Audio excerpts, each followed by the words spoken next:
1979 সালে ঘটা একটি যুগান্তকারী বিপ্লব যেটা ইরানকে শাহ মোহাম্মদ রেজা পাহলভীর একনায়কতন্ত্র থেকে আয়াতুল্লাহ খামেনির ইসলামিক গণতান্ত্রিক দেশে পরিণত করে।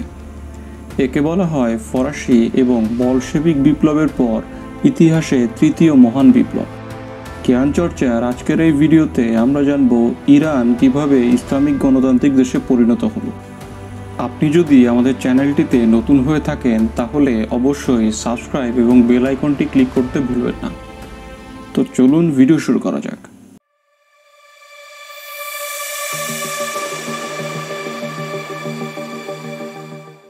ইরানের শেষ সম্রাট মোহাম্মদ শাহ রেজা পাহলভী দুনিয়ার সবচেয়ে পুরনো, ঐতিহ্যবাহী আর প্রভাবশালী শাহী রক্তের ধারক ছিলেন তিনি। তার বংশ গত 2500 বছর ধরে সবচেয়ে বড় এবং শক্তিশালী সাম্রাজ্য প্রতিষ্ঠা করেছিল। শুরুটা করেছিল তারই পূর্বপুরুষ মহান কুরুশ, আজ থেকে 2500 বছর আগে। সেই বংশের শেষ সম্রাট 1979 সালে 16 জানুয়ারি বিপ্লবী দেশবাসীর কাছে পরাজিত হয়ে মিশরে পলায়ন করে। কিছু দশক আগেও রেজা শাহ পাহলভী ছিলেন নিয়মতান্ত্রিক রাষ্ট্রপ্রধান। সর্বময় ক্ষমতা ছিল পার্লামেন্টের হাতে এবং নির্বাচিত প্রধানমন্ত্রী সেই ক্ষমতা ভোগ করতেন। তৃতীয় বিশ্বযুদ্ধের পরপরই ইরানে ব্যাপক আকারে তেল ক্ষেত্র আবিষ্কৃত হয়, যার মালিক ছিল ব্রিটিশ কোম্পানিগুলো। ঠিক এই সময়টিতে মোসাদ্দেক নামে জনপ্রিয় রাজনৈতিক নেতা দেশের সব তেল সম্পদ জাতীয়করণের প্রতিশ্রুতি দিয়ে পার্লামেন্ট নির্বাচনে বিপুল ভোটে জয়লাভ করে। ব্রিটেনে তখন উইনস্টন চার্চিল ক্ষমতায়, আর যুক্তরাষ্ট্রে হেনরি ট্রুম্যান।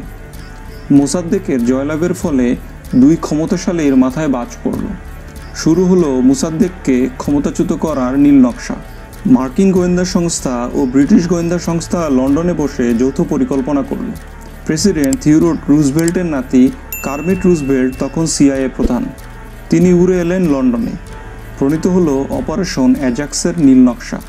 পরিকল্পনা মতে ইরানি সেনাবাহিনীতে ঘটানো হলো অভ্যুত্থান। প্রধানমন্ত্রী মোহাম্মদ মোসাদ্দেক পদচ্যুত হলেন। তার স্থানে আজ্ঞাবহ জেনারেল ফজলুল্লাহ জাহিদিকে নিয়োগ দেওয়া হলো। কিন্তু মূল ক্ষমতায় রাখা হলো ইঙ্গো মার্কিন সাম্রাজ্যের অনুগত শাহ মোহাম্মদ রেজা পাহলভীর নিকট। এই ঘটনার একদিনের মাথায় সেনাবাহিনীতে একটি কাউন্টার অভ্যুত্থান হলো। অভ্যুত্থানকারীরা রক্তক্ষয়ী সংঘর্ষের পর প্রধানমন্ত্রী মোসাদ্দেককে উদ্ধার করলেন। অন্যদিকে শাহ পালিয়ে গেল বাগদাদে, তারপর ইতালিতে। কিন্তু এর দুদিন পর আরও একটি রক্তাক্ত পাল্টা অভ্যুত্থান ঘটানো হয় সেনাবাহিনীতে। ফলে মার্কিন ব্রিটেনের নীল নকশার অপারেশন অ্যাজাক্স সফল হয় শতভাগ। পরবর্তীতে শাহ ইরানে ফিরে আসে চটজলদি। এসব ঘটনা ঘটছিল 1953 সালে। পতনের শেষ মুহূর্ত পর্যন্ত, অর্থাৎ 1979 সালের 16 জানুয়ারি পর্যন্ত দেশের নিরঙ্কুশ সর্বময় ক্ষমতা ছিল শাহের হাতে। তার ইঙ্গো মার্কিন মদতদাতারা অনবরত সমর্থন দিয়ে যাচ্ছিলেন তাকে।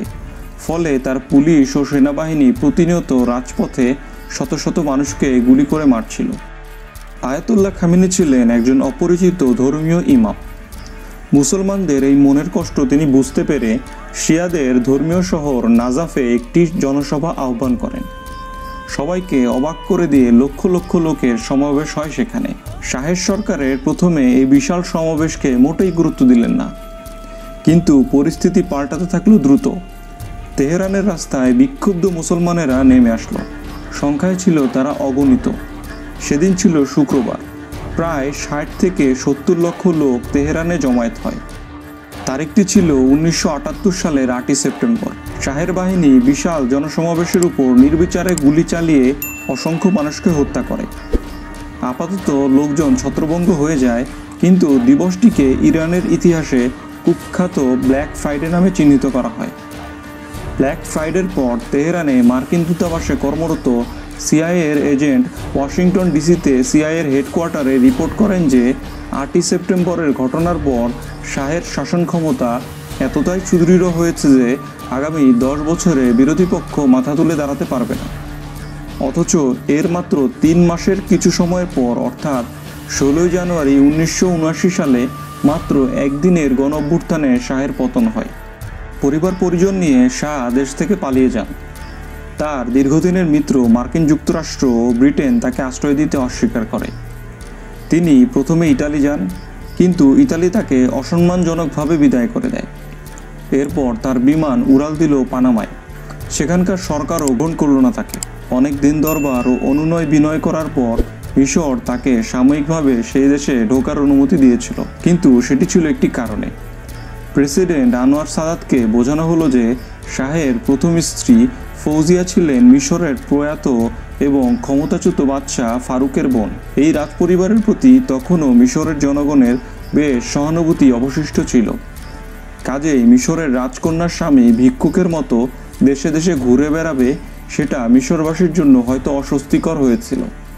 শাহ ফিরে এলেন কায়রোতে। ইতিমধ্যে তার শরীরে ক্যান্সার বাসা বেঁধেছে, ফলে কায়রোর একটি হোটেলে তিনি মারা যান 1980 সালের 27 জুলাই, যখন তার বয়স হয়েছিল মাত্র 60 বছর। ক্ষমতার শেষ দিকে সম্রাট অতিমাত্রায় অহংকারী হয়ে পড়েছিলেন। নিজের বংশ আর রাজরক্তের অহমিকায় তিনি লোকজনকে মানুষ বলেই মনে করতেন না। কথায় কথায় লোকজনকে অসম্মান করতেন। দেশে সেনাবাহিনী বা বেসামরিক বড় বড় কর্মকর্তার পরিবর্তে তিনি মার্কিন ও ব্রিটিশ দূতাবাসের কুকুরকে বেশি মর্যাদা দিতেন। এভাবেই শাহের অধ্যায় শেষ হয়। 1979 সালের জানুয়ারিতে যখন শাহ দেশ ছাড়তে বাধ্য হন, আয়াতুল্লাহ খামেনির দেশে ফেরার সুযোগ পান তখনই, এবং ফিরেই রাজতন্ত্র উপড়ে ফেলেন। ভাড়া করা যে বিমানে করে তিনি প্যারিস থেকে তেহরানে আসছিলেন, মাঝ আকাশে আয়াতুল্লাহ খামেনির একজন মুখপাত্র জানান যে ইরানের বিমান বাহিনী, যারা তখনও শাহর প্রতি অনুগত ছিল, পরিকল্পনা করেছে আয়াতুল্লাহ খামেনিকে বহন করা বিমানটি ইরানের আকাশসীমায় ঢুকলেই সেটিকে গুলি করে ফেলে দেওয়া।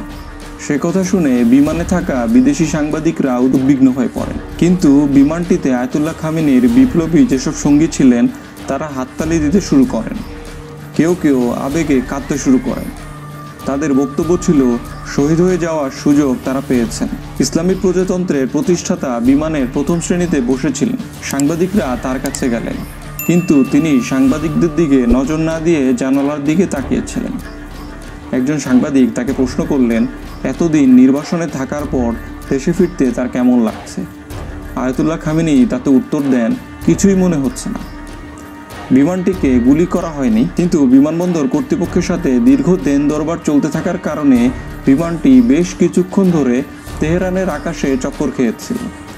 শেষ পর্যন্ত বিমানটি নামে। এত মানুষ তাকে অভিবাদন জানাতে বিমানবন্দরের বাইরে হাজির হয়েছিল যে দেখে মনে হয়েছিল এত বড় জমায়েত বিশ্বে আর কোনোদিনও কোথাও হয়নি।